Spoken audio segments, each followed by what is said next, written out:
안녕하세요. 쌀사남 구독자 여러분. 저는 50을 바라보고 있는 구독자입니다. 오늘 저는 가족을 포함한 여러 인연이 가져다준 기적에 대한 이야기를 해보려고 합니다. 저는 빚이 아주 많은 집에서 자랐습니다. 처음엔 평범한 수준의 집이었지만 어느 순간부터 가세가 기울기 시작했어요.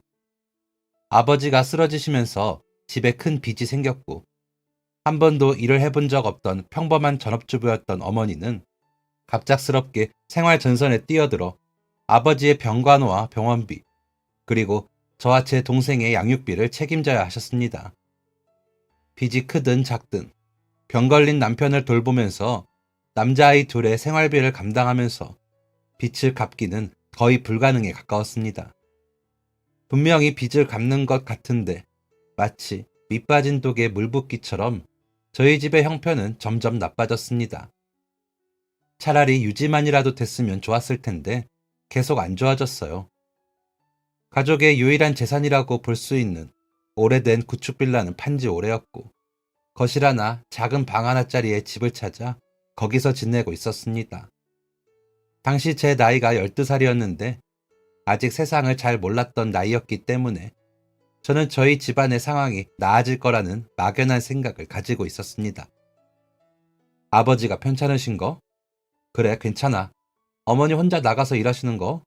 그래, 그것도 괜찮아. 어차피 우리 집은 괜찮아질 거니까. 라는 해맑은 생각이었죠. 하지만 저희가 처한 현실은 어줍지 않은 희망으로 해결될 것이 아니었습니다. 결국 저는 큰 고모의 집으로 보내졌어요. 얼굴도 몇 번 본 적 없는 분이었죠. 아버지가 돌아가시기 전에 몇 번 뵌 적은 있는 것 같은데 그마저도 자주 있는 일은 아닌지라 기억이 흐릿했습니다. 애당초 친가 쪽 어른들도 서로 가깝게 왕래하는 분들은 아니었거든요. 그런 상황에서도 큰 고모님이 저를 받아주신 건 참 감사한 일이었습니다. 어머니가 빌다시피 딱 몇 년만 맡아달라고 고개를 조아려서 겨우 얻어낸 허락이었지만요. 몇 년만 안 될까요? 형님도 아시잖아요. 저는 가족이 없어요. 맡길 데가 아무 데도 없고 그렇다고 부모가 있는 애를 고아원에 맡길 수는 없잖아요. 이 말을 듣는 순간부터 저는 죄인이 되었습니다. 부모님의 가족들에게 죄인이 되었죠. 차라리 못 들었다면 좋았을 텐데 이 이야기를 듣고 나니 천덕꾸러기 취급을 받는 것도 충분히 이해가 되더라고요. 그래, 받아주신 것만으로 어디야. 이것만으로도 감사해야지. 고모님은 엄격한 분이셨습니다. 식사 예절, 옷 입는 것, 씻은 후 화장실 정리, 빨래를 하고 개는 것, 밥을 하는 것, 모든 것을 관리하셨죠. 지금 얘기한 것들은 물론 교육이 필요한 것들입니다. 자라는 아이들이라면 필수적으로 배워야 하는 것이죠. 그런데 밥을 먹다 반찬 하나를 떨어뜨렸을 뿐인데 숟가락으로 이마를 맞는다면 그건 당연히 필요한 교육일까요? 몸이 자라면서 옷의 길이가 짧아졌을 뿐인데 거지같이 입고 다녀 고모부의 위신을 떨어뜨린다며 혼이 나는 것은요. 저를 포함한 4인 가족의 빨래를 모두 제가 책임져야 하고 4사람의 속옷을 제가 모두 손빨래 해야 했다면요. 하지만 저는 해야 했습니다. 어찌됐든 저는 그 집의 객식구였고 환영받지 못하는 손님이었으니까요. 고모님의 마음에 들지 않는 행동을 한 번이라도 했다가는 니네 엄마한테 돌아가고 싶어서 이래? 라는 소리를 들었으니까요. 어머니가 저를 고모님 댁에 보낸 것이 원망스러웠지만 제가 돌아가서는 안 된다는 것을 알았습니다. 그래서 이를 악물고 버텼어요. 어머님은 저를 2, 3년 내, 길어도 3, 4년 내에 데려간다고 하셨습니다. 그런데 저는 20살이 될 때까지 집으로 가지 못했습니다. 어머니가 생활비를 보내주시는 것 같기는 했지만 중학교 2학년 때부터는 제가 생활비에 비해 먹고 쓰는 돈이 너무 많다며 고모님은 저에게 일을 해서 돈을 벌어오길 강요하셨습니다. 용돈 한 번 받아본 적 없는 제가 쓰는 돈이 얼마나 된다고 저러시는지는 모르겠지만 사람이 먹기도 하고 씻기도 하고 잠도 자는 것이다 보니 그냥 그러려니 했습니다. 불합리함을 따지기에 저는 지쳐 있었거든요. 그래서 중학교 2학년 때부터 고등학교를 졸업할 때까지 일을 했습니다. 그 사이에 아버지가 돌아가셨습니다. 아버지가 돌아가시고 나면 어머니와 동생과 함께 살 수 있을 줄 알았습니다. 그것도 아니었어요. 부모님은 고등학생이 되자 학교 따위 다녀서 뭐 하냐고 일을 시작해서 돈이나 벌어오라고 하셨습니다. 이제 집에 돌아갈 것이라고 말하자 그 집에 가도 넌 짐일 뿐이다. 사람이 죽으면 처리해야 할 게 얼마나 많은데 집이 좀 안정된 다음에 들어가야 한다 라고 하셨죠.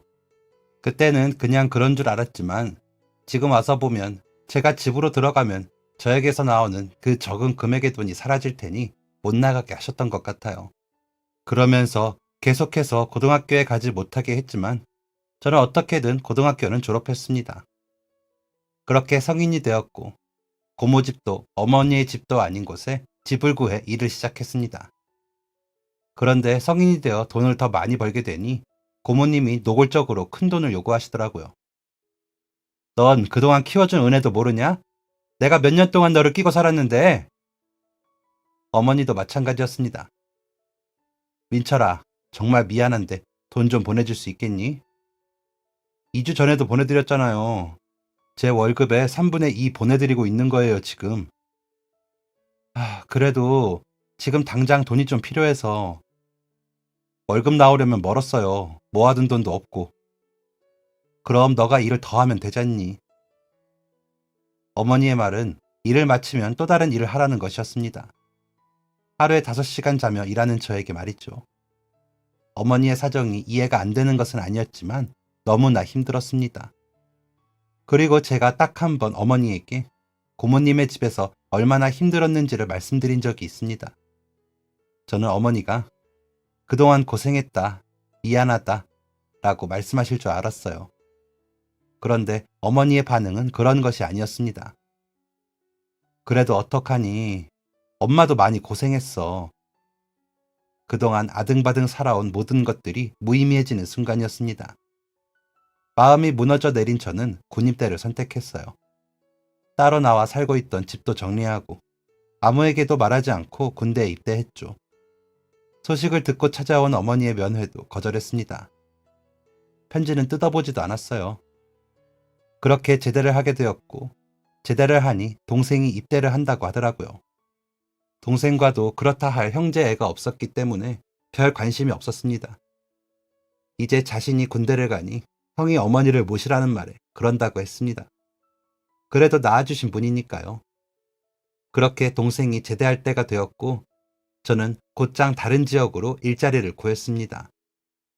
동생 대신 어머니를 모시고 사는 동안 너무 시달렸거든요. 동생은 어머니와 계속 함께 살면서 그래도 어머니의 사랑을 경험해 봤겠지만 저는 아니었기 때문에 어머니의 우울한 감정과 경제적인 의존을 견디기가 너무 힘들었습니다. 형, 진짜 다른 지역으로 갈 거야? 너도 왔으니까 내가 더 있을 필요는 없을 것 같다. 다달이 돈은 보낼게. 어쨌든 너가 모시고 사는 거니까 내가 너보다 생활비를 더 드리면 될 것 같다. 이렇게 말하고 저는 다른 지역으로 떠났고 동생과 저는 꽤 오랫동안 얼굴을 보지 않았습니다. 아주 멀리 살기도 했고 가족에 대한 정이 따로 있는 것도 아니었으니까요. 동생과 어머니를 챙긴 이유는 장남이라는 것, 조금의 책임감 때문이었습니다. 명절에도 보기 쉽지 않았어요. 형, 이번에도 안 오는 거야? 엄마가 보고 싶어 하셔. 명절에 돈을 더 많이 주는 거 알잖아. 어머니한테 잘 말씀드려. 그래도 오면 좋겠는데. 나도 형 오랜만에 보고 싶고. 언젠가는 보겠지. 끊는다. 이런 식이었습니다. 동생이 저를 보고 싶다고 말하는 것도 솔직히 오글거렸어요. 언제 봤다고. 우리가 애틋하면 얼마나 애틋하다고 보고 싶다고 하는 건지 몸이 간지럽더라고요. 저와 동생은 2, 3년에 한 번씩 보는 게 다였습니다. 연락도 잊을만 하면 한 번씩 했죠. 그렇게 시간이 속절없이 흐르고 동생에게 연락이 왔습니다. 무슨 일이야? 형, 혹시 얼굴 볼 수 있을까? 저는 동생과의 만남이 불편했습니다. 일이 좀 많아서 내가 형 있는 대로 갈게. 1시간만 얼굴 보여줘. 잠깐 저녁 먹으면서. 아무리 바빠도 밥은 먹을 거잖아. 한 번도 이런 식으로 만나자고 한 적이 없던 동생이었기 때문에 무슨 일인가 싶어 물었습니다. 무슨 일인데 그래? 동생은 조심스럽게 입을 뗐습니다. 나 결혼할 사람이 생겨서. 피할 수 없는 이유였죠. 동생과 재수 씨 될 사람을 만나게 된 자리였습니다. 동생은 어딘가 불안한 표정으로 안절부절 못하고 있었어요. 오히려 재수 씨 될 분이 더 차분해 보였습니다. 민수 씨한테 형님 얘기 많이 들었어요. 제 얘기요? 저에 대해 할 말이 왜 있나 싶었습니다. 네, 아버지 같은 분이시라고 하더라고요. 네? 제가요? 동생을 보니 동생은 설마 이런 얘기를 할 줄 몰랐다는 표정으로 자신의 아내 될 사람을 쳐다보고 있었습니다. 그날 처음으로 동생과 술잔을 기울였습니다. 재수 씨는 형제들끼리 시간을 보내라며 자리를 피해 주었어요. 아마 저와 동생의 이야기를 알고 있는 것 같았습니다. 저는 동생과 술잔을 주거니 받거니 하며 여러 가지 이야기를 나누었습니다. 그동안 어떻게 지냈는지, 군 생활은 어땠는지, 요즘 어머니는 어떻게 지내시는지, 시간을 거슬러 올라가 내가 없는 동안 어머니와는 어떻게 지냈는지, 아버지가 돌아가실 때는 어땠는지, 나만 빼놓고 함께 살 부딪히며 사는 아버지, 어머니, 동생이 원망스러워 단 한 번도 묻지 않았던 질문이었습니다. 저는 세 사람이 힘들기는 했어도 불행하지는 않았을 거라고 생각했었나 봅니다. 어쨌든 가족과 함께 있었으니까요. 그런데 동생의 이야기를 들어보니 동생도 나름대로 굉장히 힘든 시간을 보냈더라고요. 어머니가 일을 하느라 못 들어오시면 아버지의 똥오줌을 동생이 받아야 했고, 작은 몸으로 거동이 불가능한 아버지를 화장실까지 옮겨 목욕 시중을 들었다고 합니다. 집안일은 당연히 동생의 몫이었고, 동생도 이 집안을 위해 내가 뭐라도 해야 한다라는 생각을 하고 있었다고 했죠. 그리고 이런 생각을 하기도 했다고 합니다. 형은 집이 아닌 곳에 혼자 떨어져서 살고 있는데 형에게 미안해서라도 편하게 살면 안 된다고 생각했던 것 같아. 몇 살 때부터? 그냥 자연스럽게 그렇게 생각했나 봐. 동생에게 미안했습니다. 아버지가 돌아가셨을 때라도 동생과 대화를 해봤더라면 지금까지 흘러온 시간 동안 이렇게 외롭지 않았을 텐데, 원망하는 마음을 가지지 않았을 텐데 라는 생각을 하게 됐죠. 나랑 결혼할 사람은 어때? 사려 깊은 사람 같더라. 그치?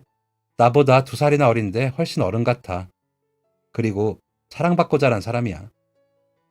그래. 그래서 더 고마운 사람이야. 저 사람 덕에 많이 배웠고 많이 성장했어. 결혼을 언제 할 건데? 형은 내가 저 사람이랑 결혼해도 괜찮아? 그건 너가 선택할 일이지. 왜 나한테 허락을 받으려고 해? 동생은 우물쭈물하며 대답했습니다. 그거야. 집안 어른한테 허락을 받는 건 당연하니까. 갑자기 멍해지면서 재수 씨의 아버지 같은 분이라는 말이 생각났습니다. 동생은 말을 이었어요. 형이 얼마나 큰 희생을 했는지 알아. 내가 아직 일을 못하는 나이일 때부터 큰돈을 집으로 보내고 형 덕에 빚도 많이 갚았어. 내가 고등학교 졸업하고 야간대학도 졸업할 수 있었던 거. 그리고 좋은 사람 만나서 결혼을 꿈꿀 수 있었던 것도 다 형 덕이야. 고마워. 형은 나를 키워준 사람이고 내 아버지 같은 존재야. 별다른 대답을 하지 못했습니다. 소주 몇 잔을 연달아 삼킨 후에 동생에게 인사를 하고 집으로 돌아왔습니다. 그리고 그 다음날 서랍 안에 보관해 두었던 통장 하나를 들고 동생에게 찾아갔습니다. 동생은 어제의 대화로 마음이 조금 편해졌는지 어제처럼 떠는 모습은 아니었어요. 저는 동생에게 들고 온 통장을 건넸습니다. 이게 뭐야, 형? 저는 한마디를 전했습니다. 결혼 축하한다. 동생은 눈을 커다랗게 뜨고 눈을 껌뻑껌뻑 거렸어요. 뭐야? 너 결혼할 때 쓰라고 모아둔 거야. 뭐? 이 돈을 어떻게 모았어? 돈 나갈 때도 많았으면서. 큰 돈도 아닌데 뭐. 이게 어떻게 큰 돈이 아니야. 동생은 눈물을 뚝뚝 흘리며 말했습니다. 형, 나 이거 못 받아. 형 결혼할 때 써도 모자랄 돈인데 이걸 내가 어떻게 받겠어.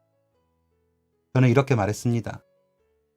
민수야, 나는 누군가를 만나서 사랑을 하고 결혼할 자신이 없다. 너무 치열하게 살아서 그런 건 꿈 같은 얘기야. 그래도 너는 그럴 수 있는 사람을 만나서 다행이다. 어차피 널 위해 준비한 거야. 언젠간 주려고 했는데 이렇게 주게 돼서 다행이다. 결혼 축하한다. 동생의 결혼 자금을 모아둔 건 사실이었습니다. 동생과 속 깊은 이야기를 하기 전에도 미호나 고호나 제 동생이니까요. 동생은 크지는 않지만 아기자기한 결혼식을 치렀습니다. 결혼식에서 본 동생은 한 번도 본 적 없는 행복한 미소를 짓고 있었어요. 가슴이 벅차오르더라고요. 동생이 결혼한 지 얼마 되지 않아 좋은 소식이 들렸습니다. 동생 부부의 임신 소식이었죠. 그렇게 제 인생도 조금씩 따스한 기운이 들어오기 시작했습니다. 어머니와의 관계에서도 많은 변화가 생겼어요. 제가 일을 하면서 보니 어머니의 상황이 더 이해가 되더라고요. 어린 나이에 시집와서 오자마자 아들 둘을 낳고 얼마 되지 않아 남편이 쓰러지고 도움을 받을 수 있으리라 생각했던 시댁에게서는 외면당하고 사회생활도 해본 적 없고 세상 일이 어떻게 돌아가는지도 몰랐던 어린 엄마에게 큰 빚과 눈앞에 놓인 차가운 현실은 커다란 해일 같은 것이었을 겁니다. 쉬운 길이, 더 나은 길이 있었을 수도 있는데 그것을 찾을 수 있는 여유도 방법도 몰랐겠죠. 어머니도 배우고 성장해야 하는 시간이 필요했던 것입니다. 어머님은 저에게 울며 사과하셨습니다. 엄마가 뭘 잘 몰라서 나도 힘들다고 자식까지 힘들게 해서는 안 되는 건데 엄마가 미안하다. 한꺼번에 어머니와의 관계가 완벽하게 부드러워진 것은 아니었지만 그래도 제 안에 있던 딱딱한 응어리가 약간은 부드러워졌습니다. 마음이 편해지니 겉으로도 티가 나더라고요. 저는 한결 가벼운 마음으로 어머니와 동생과 가까운 곳에서 일을 하기 시작했습니다. 작은 신문사에서 단순 노동을 하는 일이었죠. 가끔가다 사무 일을 해야 하는 게 있으면 맡아서 하고는 했어요. 그런데 생각보다 사무직 일이 적성에 맞더라고요. 일도 금방 배우고 더 쉬운 방법이 생각나면 그 방법을 적용해서 일하는 시간을 대폭 줄이기도 했습니다. 그래서 단순 노동보다는 사무직 일을 더 많이 하게 되었어요. 당연히 월급이 올랐고요. 한 번은 차장님과 친한 거래처 사장님이 제가 일하는 곳으로 오셨습니다. 제가 동분서주하면서 이것저것을 하고 있는 게 눈에 띄셨는지 거래처 사장님이 물으셨나 봅니다. 저 친구는 뭐 하는 친구야? 아, 단기로 뽑은 친구였는데 생각보다 일머리가 좋아. 가르치는 것마다 쉽게 배우고 덕분에 직원들이 많이 편해졌지. 거래처 사장님은 몇 차례 회사를 오고 가시며 저를 보셨습니다. 그리고 저에게 자기 회사로 들어오지 않겠냐고 스카우트 제안을 하셨어요. 네? 저요? 그래, 자네. 제가 사장님 회사로 가면 저희 사장님이 싫어하시지 않을까요? 내가 돈을 더 많이 줄 텐데 무슨 상관이겠나. 저 친구랑은 얘기 끝났으니까. 어때? 우리 회사에서 일하지 않겠어? 저는 그 제안을 수락했고 거래처 사장님이 제 사장님이 되었습니다. 솔직히 사장님이 저의 뭘 보고 스카우트를 하셨는지 이해가 되지 않았어요. 하지만 그 이유가 있을 거라고 생각하고 감사한 마음으로 열심히 일했습니다. 사장님이 저에게 시키시는 일은 전에 다니던 회사와는 견줄 수 없을 정도로 복잡하고 어려운 일이었습니다. 어디서 일 좀 배웠다고 하는 사람들 데려다가 시켜봤는데 고집이 너무 세. 일 잘하고 성실한데 백지 같은 사람이 필요했는데 자네가 딱이었어. 사장님이 저를 뽑으신 이유였습니다.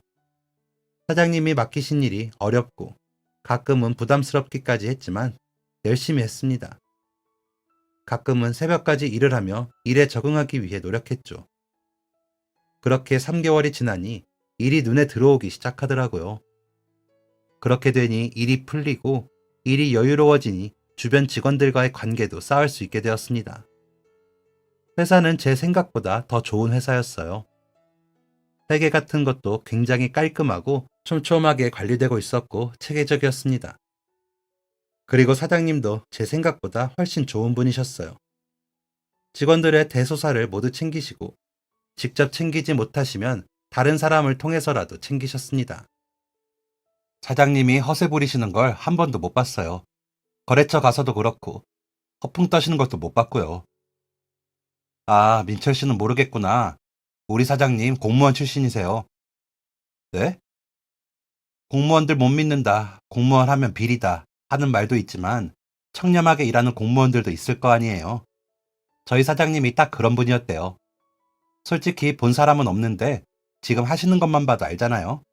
당연히 그런 분이셨을 거예요. 그런데 왜 갑자기 사업을 하시는 건가요? 솔직히 공무원 연금도 나오고 직업인식도 좋은데 사업은 위험 부담이 크잖아요. 아, 혹시 물려받으신 건가요? 대화를 나누던 직원이 웃으며 대답했습니다. 하하하, 그런 건 아니에요. 사장님은 공무원 체질이었대요. 물려받은 것도 아니죠. 집에 큰 빚이 생겨서 일을 그만둔 거니까. 빚이라는 말에 가슴이 철렁 내려앉는 기분이었습니다. 그놈의 빚 때문에 십수년을 시달렸기 때문이었죠. 그래도 공무원이면 일정한 수입이 있었을 텐데. 그리고 애당초 그렇게 큰 빚을 질 이유가 없잖아요. 그것까지는 모르겠어요. 사장님이 진 빚은 아니었다고 알고 있어요. 그리고 빚이 한두 푼이어야 하지. 공무원 월급으로 감당할 돈이 아니었나 보죠. 알다시피 공무원은 겸직이 안 되니까 일을 그만두고 투잡 쓰리잡을 뛰는 게 나았을 거예요. 아, 그러면 사업도 그러다가 시작하신 거겠네요. 그렇죠. 처음부터 잘 된 건 아니었다고 하고 하다 보니 커진 거래요. 여기 찾아보면 창립 멤버들도 있어요. 일하다 보면 만나게 될 텐데 만나면 슬쩍 물어보세요. 나도 오래전에 들은 거라 기억이 가물가물하네. 우리 사장님 정말 대단하지. 그렇게 한번 크게 망했는데 이렇게 다시 일으켜 세운 거 보면. 네? 망했다고요? 네, 제대로 망했대요. 그런데 본인이 모든 책임을 지고 직원들 내보낸 다음에 다시 회사 일으켜서 내보낸 직원들 다시 데려온 거예요. 의리가 대단하죠? 역시 사장님은 제가 생각한 것보다 더 좋은 분이셨습니다. 역시 대단하시네요. 그런데 왜 망했던 건가요? 그게 직원이 입을 때려는 순간 누군가가 직원을 불렀습니다. 서대리, 얼른 이리로 와봐요. 아, 네네, 갑니다. 이유가 궁금하기는 했지만 크게 관심을 가지진 않았습니다. 왜 망했는지보다는 망한 이후의 행적이 중요하니까요. 그렇게 제 평화로운 일상이 계속해서 이어졌습니다. 그런데 저는 그 평화로움이 폭풍 전야일 거라고는 상상조차 하지 못했습니다. 불행은 예상하지 못한 순간에 상상하지도 못했던 가장 최악의 방법으로 찾아오고는 합니다. 마치 저에게 있었던 일처럼요. 일을 하고 있는데 재수 씨한테 연락이 왔어요. 네, 재수 씨. 제가 조금 바빠서 다시 연락을. 말을 마치기도 전에 전화 너머에서 재수 씨의 절규 어린 목소리가 들려왔습니다. 아주버님, 제발 와주세요. 네? 재수 씨, 무슨 일이에요? 왜 그러는 거예요? 재수 씨는 아무 말도 못하고 숨이 넘어가는 목소리로 꺽꺽거리며 울고 있었습니다. 재수 씨, 진정하고 말을 해야죠. 무슨 일인데 그래요? 네? 재수 씨는 숨이 넘어가듯 울면서 겨우 두 글자를 뱉었습니다. 남편. 심장이 바닥에 닿듯 쿵 하며 떨어졌어요. 재수 씨의 절규 어린 울음소리를 들으면서 직감했습니다. 아, 동생에게 큰일이 났구나. 그것도 무척 끔찍한 일이 일어났구나. 저마저 흔들릴 수는 없었습니다. 재수 씨가 정신을 놓은 상태에서 저라도 정신을 똑바로 차려야겠다 싶었어요. 재수 씨, 지금 갈 거예요. 갈 거니까 조금만 기다려요. 알겠어요? 여기 병원이에요. 얼른 와주세요. 저는 전화를 던지듯이 내려놓으며 사장실로 향했습니다. 사장님, 잠깐만. 내가 다시 전화할게. 사장님은 급하게 사장실로 들어온 저를 보고는 진행 중이던 통화도 끊으셨습니다. 아니, 무슨 일인데 그렇게 사색이 되어서 들어와? 아, 그게... 사람이 당황하면 말도 제대로 못한다는 걸 그때 처음 깨달았습니다. 사장님의 표정은 일순간에 굳어졌어요. 천천히 말해봐. 무슨 일인데 그래? 큰일이 나도 제대로 났다는 걸 아신 거겠죠. 그게 동생한테 일이 생겼나 봐요. 지금 가봐야 할 것 같습니다. 그래서 월차를. 사장님은 말이 끝나기가 무섭게 겉옷을 둘러 입으셨어요. 앞장서. 무슨 말씀을 하시는 건가 싶어 여쭤보았습니다. 어딜요? 자네 지금 얼굴이 말이 아니야. 그 상태로 제대로 찾아갈 순 있겠어? 데려다 줄 테니까 얼른 겉옷 챙겨서 나와. 괜찮다고 거절의 말 한마디라도 했어야 하는데 그런 말도 나오지 않더라고요. 저는 말없이 사장님의 뒤를 쫓았습니다. 사장님, 그런데 동생이 있는 곳이 좀 멀어요. 그래봤자 북한보다는 가깝겠지. 얼른 타. 저는 사장님의 옆자리에 앉아 동생에게로 갔습니다. 가는 동안 사장님은 별 말씀하지 않으셨어요. 동생이 있다는 병원 앞, 사장님은 저를 내려주기 전에 이렇게 말씀하셨습니다. 재수 씨랑 어린 조카가 있다고 했지? 지금은 자네가 어른인 거야. 힘들겠지만 재수 씨가 무너지지 않도록 자네가 꼿꼿하게 서 있어야 돼. 내 말 무슨 말인지 알지? 사장님의 말을 듣고 나니 정신이 돌아오더라고요. 재수 씨의 우는 목소리, 갑작스러운 동생의 사고. 어떻게 해야 하나 혼란스럽기만 했는데 마음이 차분해졌습니다. 네, 감사합니다. 그렇게 차에서 내려 병원 안으로 달려들어갔어요. 병원에 들어가자마자 보인 건 수술실 앞에 쓰여 있는 동생의 이름과 잠든 조카를 꼭 안고 앉은 채 울고 있는 재수 씨의 모습이었습니다. 재수 씨의 곁으로 가서 조심스럽게 말했습니다. 재수 씨, 재수 씨는 답이 없었고, 그렇게 재수 씨를 3번 부르고 나서야 재수 씨는 고개를 들어 저를 바라보았어요. 제 얼굴을 보자마자 재수 씨는 오열하기 시작했습니다. 저는 재수 씨의 곁에 앉아 어깨를 두드리며 그 울음소리를 들어주었습니다. 겨우 눈물을 그친 재수 씨의 얼굴은 무척 수척해져 있었습니다. 저는 그제서야 무슨 일이 있었는지 들을 수 있었어요. 울고 있는 재수 씨의 고개를 억지로 들어올려 듣고 싶을 정도로 알고 싶었던 그 일을요. 불의의 사고였습니다. 잠시 한눈을 판 사이에 조카가 도로변으로 뛰어들어갔고 동생은 조카 쪽으로 달려오는 버스로부터 조카를 지키기 위해 달려나가 조카를 밀어냈습니다. 조카는 타박상에 그쳤지만 버스는 동생의 한쪽 다리를 지려밟았고 동생은 그렇게 무릎 아래의 다리를 잃었습니다. 병원에서는 최선을 다했지만 동생의 한쪽 다리가 절단되는 것을 막을 수는 없었죠. 재수 씨는 의식이 없는 동생을 앞에 두고 하염없이 자책했습니다. 내가 좀 더 애한테 신경을 썼으면 이런 일은 없었을 거예요. 이게 다 저 때문이에요. 나 때문에 우리 남편이. 재수 씨 잘못이 아니에요. 아니요, 아주버님. 제 잘못이에요. 저 때문에 남편은 다리를 잃었고 우리 딸은 아빠를 잃었어요. 다리를 잃은 건 사실이에요. 하지만 재수 씨, 남편 아직 살아있어요.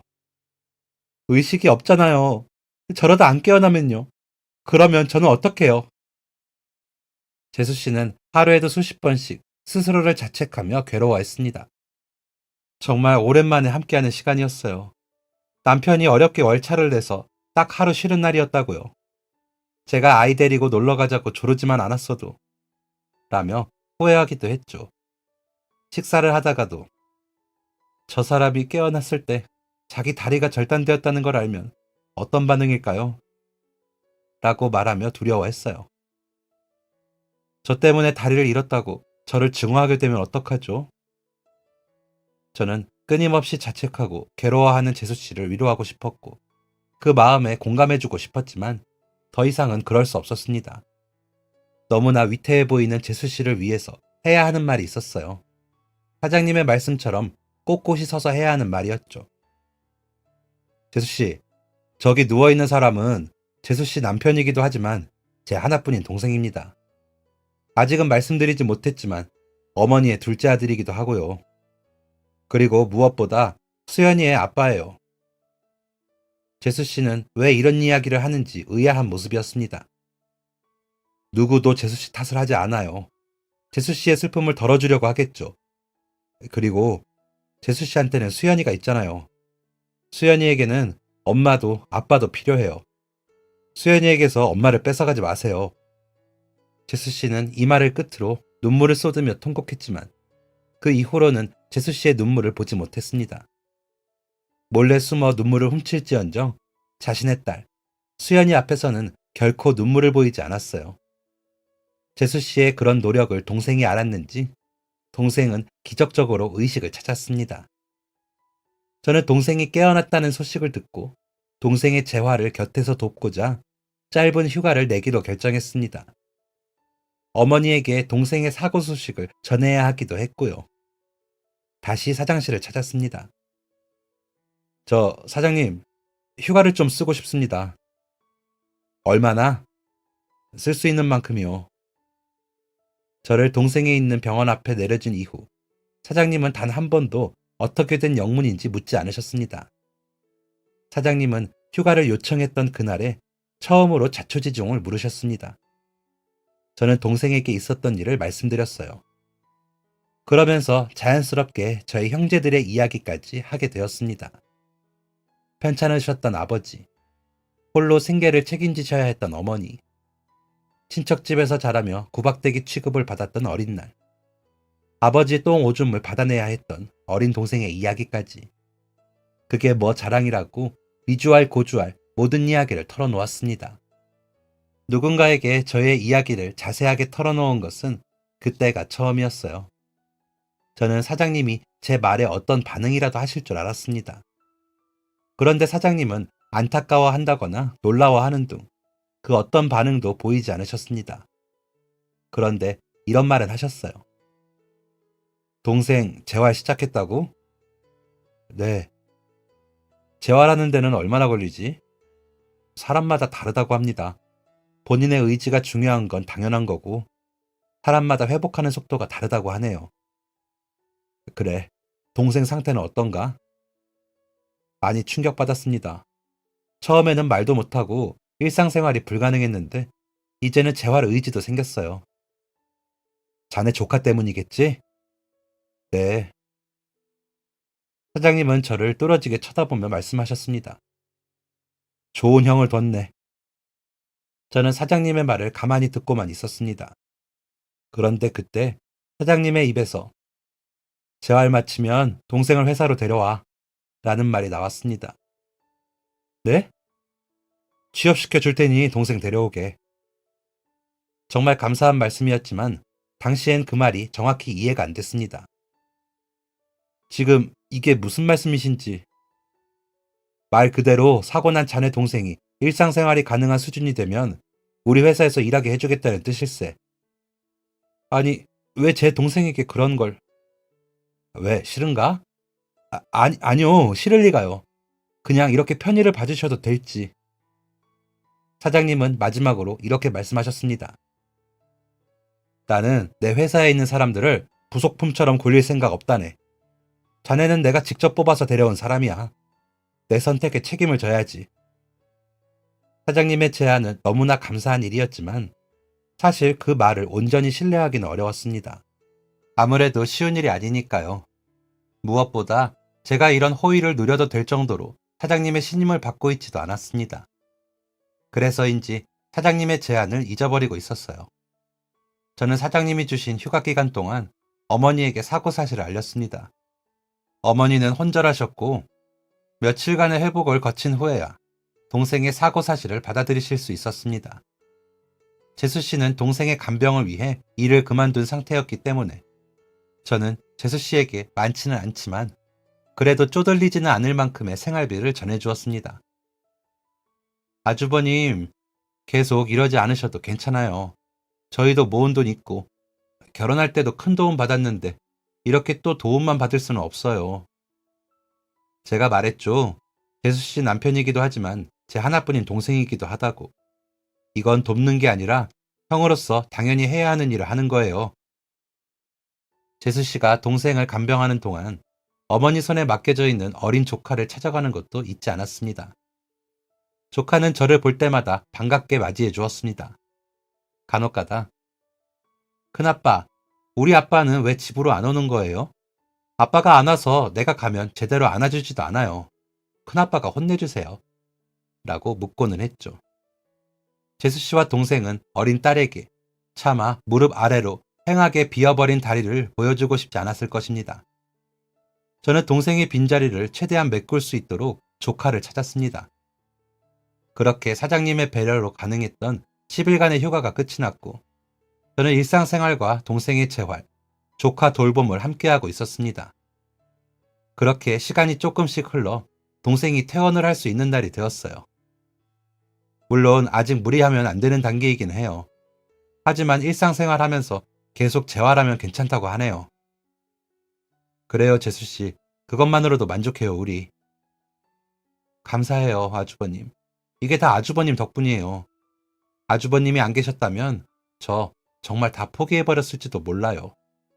저는 동생이 삶을 포기하지 않고 끔찍한 사고를 이겨냈다는 것만으로도 만족하며 더 이상의 기대는 하지 않았지만 세상은 생각보다 따뜻했고 저와 동생 그리고 재수 씨는 더 나은 미래를 기대할 수 있게 되었습니다. 바로 사장님을 통해서요. 동생이 태어나고 난 뒤 조카를 돌보는 것은 동생의 몫이 되었고 생계를 유지하는 것은 재수 씨의 몫이 되었습니다. 동생은 이런 상황에 죄책감이 굉장했어요. 동생은 한 번도 일을 쉬어본 적이 없는 사람이었고 아내가, 엄마가 홀로 집안 사정을 책임지는 상황에 최악의 경우를 겪어본 사람이었습니다. 동생은 다시 일어설 수 있다는 생각으로 재활에 임했지만 태어나고 난 이후에는 그동안의 긍정적인 마인드를 잃어버렸죠. 우울증이 오기까지 했습니다. 이 상황을 어떻게 해야 하나 고민하고 있는데 사장님이 대뜸 찾아오셔서는 이렇게 말씀하셨습니다. 동생은 퇴원했다고 했지? 네, 사장님. 그런데 왜 이력서를 안 가지고 오는 건가? 동생이 일을 할 만한 상황은 아닌 거지? 저는 사장님이 무슨 말씀을 하시는 건지 도통 알 수 없었습니다. 고개를 갸웃거리며 고민하고 있는데 그제야 사장님이 동생을 취직시켜 주시겠다고 하셨던 말이 기억났어요. 사장님, 설마... 사장님은 되려 깜짝 놀란 표정을 지으셨습니다. 설마 내가 그냥 한 말이라고 생각한 건 아니겠지? 그게 진심이셨던 건가요? 사장님은 웃으며 말씀하셨습니다. 그럼 내가 그런 걸 장난으로 말하는 사람 같아? 딱 보니 동생 일할 수 있는 상황인가 본데 내일 이력서 가져오게나. 저는 주저했습니다. 제 동생을 믿고 걱정하지만 아무래도 동생의 장애가 마음에 걸렸거든요. 동생이 회사에 들어온다면 대체 무슨 일을 할 수 있을지 감도 잡히지 않았습니다. 그 짧은 순간에 어떤 생각까지 했냐면 나 때문에 괜히 없는 자리를 만들어서 다른 직원들의 눈총을 사는 게 아닌가? 라는 생각까지 했죠. 하지만 사장님은 그러지 않으셨습니다. 동생이 일할 만한 자리를 염두에 두시고 취업 얘기를 하시는 거였어요. 저는 조심스러운 마음 반, 뛸 듯이 기쁜 마음 반으로 동생의 이력서를 적어 사장님께 전달했습니다. 사장님은 이력서를 받아들고 천천히 읽으셨어요. 그런데 갑자기 사장님이 이력서를 책상에 툭 하고 내려놓으시더니 손바닥으로 얼굴을 감싸셨습니다. 왜 그러시나 하고 지켜보는데 사장님의 몸이 미세하게 떨리는 게 보였어요. 사장님? 사장님은 울고 계셨습니다. 동생의 이력서를 보면서 울어버리다니. 동생의 사정이 그렇게까지 애처로웠나 싶더라고요. 사장님은 겨우 감정을 추스르고는 말씀하셨습니다. 자네 동생이었군. 세상에 이런 일이 있을 수가 있나. 저는 의아해하며 여쭤봤습니다. 제 동생을 아시나요? 사장님은 눈을 살며시 감으며 허리를 등받이에 기대셨습니다. 그럼 알다마다 내 생명의 은인인걸. 생명의 은인이라니? 너무 놀라 토끼 눈을 뜨고 사장님을 바라보고 있는데 사장님이 물으셨습니다. 동생이 예전에 일하던 곳에서 불이 났었다는 건 알지? 금시초문이었습니다. 모르고 있었다고? 공장이 다 무너지고 사장이 죽을 뻔했던 큰 화재였어. 그 화재 때문에 그 공장은 문을 닫았지. 사장은 빚더미에 앉아서 도망자 신세가 됐고 직원들 월급도 제대로 챙겨주지 못해서 그 월급을 다 주는데 꼬박 몇 년이 걸렸던 모양이야. 사장님이 남의 사업체 얘기를 이렇게까지 자세하게 알고 있는 게 의아하기는 했지만 충분히 그럴 수 있다고 생각하며 물었습니다. 거기에서 제 동생이 일하고 있었던 거군요. 그런데 제 동생이 사장님의 생명의 은인이라는 것과 그 공장의 화재가 무슨 연관이 있나요? 뒤이어 나온 사장님의 대답은 제 온몸에 소름이 돋도록 만들었습니다. 그 공장의 사장이 나였으니까. 네? 이 말인 즉슨 사장님은 지금 회사 이전에 다른 공장을 소유하고 계셨고 그곳에서 큰 화재가 나 빚쟁이가 되었던 것입니다. 그리고 지금의 회사를 읽었다는 건 그 위기를 견디고 성공했다는 의미였죠. 사장님은 동생과의 인연을 들려주셨습니다. 20살짜리 직원이었지. 나는 그렇게 어린 직원을 뽑지 않는데 아르바이트를 하러 잠깐 왔던 학생이 일을 너무 잘하길래 직원으로 스카우트했었어. 그런데 그 직원이 들어오고 난 지 얼마 안 돼서 공장에 큰 불이 났지. 이유는요? 완전히 전소가 되는 바람에 당시에는 정확한 이유를 찾지 못했어. 추측하기로는 새로 들여온 기계의 결함이 아니었을까 싶어. 한순간에 잘 운영되던 회사가 망하다니 그 이유가 궁금했습니다. 당시에 나는 사업을 확장하는 중이었고 그 과정에서 무리하게 계약건을 따낸 적이 있어. 지금 와서 보면 큰 실수였지. 그런데 그때는 그게 두 번 다시 없을 기회로 보였어. 젊은이의 패기였달까? 그 무리한 계약건 때문에 새로운 기계를 들여놓은 거야. 어떤 기계인지, 어떻게 관리해야 하는지, 제대로 된 파악도 하지 않고 무작정 작업부터 시작했으니까. 문제가 생겼을 수도 있겠지. 화재가 나면서 큰 계약건의 납품을 제대로 지키지 못했고, 사업을 확장시키면서 진 빚들까지 갚을 수 없는 상황이 생기면서 회사가 순식간에 망해버렸어. 그 시기에 제 동생이 입사를 한 거고요. 그래, 맞아. 공장에 불이 났을 때 나는 내 사무실에서 잠을 자고 있었어. 며칠째 거래처와 잠도 못 자고 실랑이했기 때문에 피곤해서 아무 소리도 못 들었던 거야. 그렇게 세상 모르고 자고 있는데 누가 나를 깨우더라고. 자다가 일어난 사장님의 눈에 보인 건 온통 빨간 주변 모습이었고 타는 냄새가 진동을 했으며 사장님의 눈앞에 있는 갓 입사한 직원은 땀을 뻘뻘 흘리고 얼굴에는 재를 잔뜩 묻힌 채로 서 있었다고 합니다. 사장님은 자기도 모르는 사이에 연기를 많이 마셔서 호흡이 쉽지 않았고 동생은 그런 사장님을 들쳐매고 공장을 빠져나왔죠. 그렇게 등에 매달리다시피 해서 빠져나왔는데 그 순간에 지붕이 무너져 내렸어. 나는 수년 동안 앞만 보고 달려와야 했던 사업이 한순간에 주저앉는 것을 보면서도 아무것도 할 수 없었어. 그 이후로 회사의 모든 게 공중분해되었습니다. 직원들의 근황은커녕 어디로 간 건지도 알 수 없는 경우가 허다했죠. 사장님은 홀로 모든 책임을 견뎠습니다. 빚을 갚고 직원들이 받지 못한 임금을 챙겨주고 그러면서도 목숨을 구해준 신입사원을 찾는데 노력을 아끼지 않았다고 해요. 그렇게 찾는 게 코빼기 하나 안 보이더라고. 그럴 수밖에요. 동생은 그 공장을 그만둔 직후에 군에 입대했으니까요. 한 1년 6개월 정도 생명의 은인을 찾았지만 결과가 나오지 않자 사장님은 다른 일에 밀려 동생 찾는 일을 잊게 되었다고 합니다. 그런데 마침 그때 제가 사장님의 생명의 은인의 사진을 가지고 온 것이었죠. 아주 놀라운 일이었습니다. 사장님은 과거의 이야기를 쭉 들려주시면서 말하셨습니다. 그때 그 청년이 없었다면 나는 꼼짝없이 죽었을 거야. 힘없이 주저앉아버린 지붕이랑 함께 불길에 쌓여서 죽었겠지. 내가 그런 허무한 죽음을 맞이하지 않을 수 있었던 건 다 자네 동생 덕분이네. 사장님은 꼭 동생을 데려오라고 당부에 당부를 하셨습니다. 동생에게 어떻게 말을 꺼내야 할까 고민을 하고 있는데 사장님의 사모님에게서 연락이 왔어요. 몇 번 뵌 적도 없는 분의 연락이었죠. 무슨 용무이신지 묻기도 이전에 사모님은 동생을 만나게 해달라는 말씀을 하셨습니다. 꼭 만나게 해줘요. 그때 저희 남편한테 무슨 일 있었으면, 그때 그 신입사원 없었으면 제 남편은 물론이고 저희 가정까지 완전히 망가졌을 거예요. 이게 다 민철 씨 덕분입니다. 꼭 만나서 은혜를 갚게 해주세요.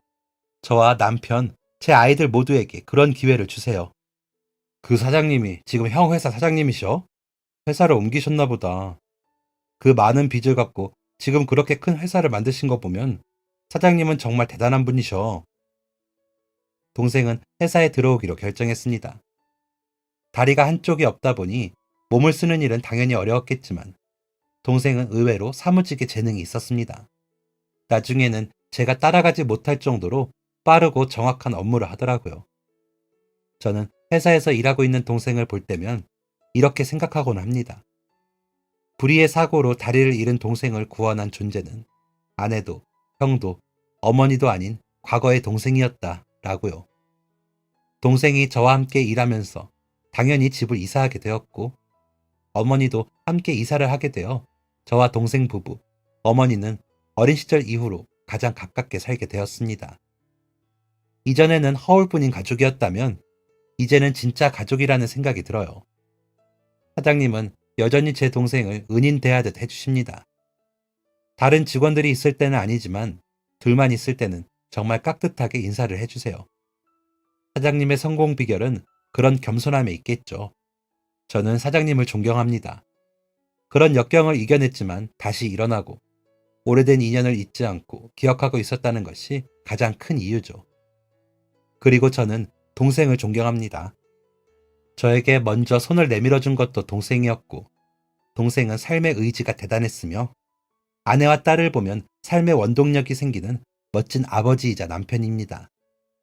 동생과 사장님의 이야기를 듣다 보면 기대감이 생기기도 합니다. 나에게도 이런 특별한 인연이 생기진 않을까? 과거에 나의 잘한 행동이 현재의 나에게 어떤 영향을 미칠까? 라는 상상도 해보면서요. 이 일도 벌써 몇 년 전이네요. 저는 흘러가는 세월 속에서도 여전히 그 기대감을 안고 살아갑니다. 언젠가라는 생각을 하면서요. 이런 기대감이 삶의 원동력이 된다는 것을 너무 늦게 깨달아버린 것 아닐까 하는 아쉬움도 드네요. 저와 제 동생의 삶에는 여러 가지 인연이 있었고 그 인연과의 관계에서 많은 것을 배웠습니다. 여러분은 인연으로 만난 이들에게 무엇을 배우고 계시나요? 이 사연을 듣고 계시는 여러분의 인생에 기대감과 추억이 가득하기를 빌며 사연을 마치고자 합니다. 끝까지 사연을 들어주셔서 감사합니다. 안녕히 계세요. 지금까지 사연 들어주셔서 감사합니다. 사연이 재밌으셨다면 구독과 좋아요를 눌러주세요. 감사합니다. 안녕히 계세요.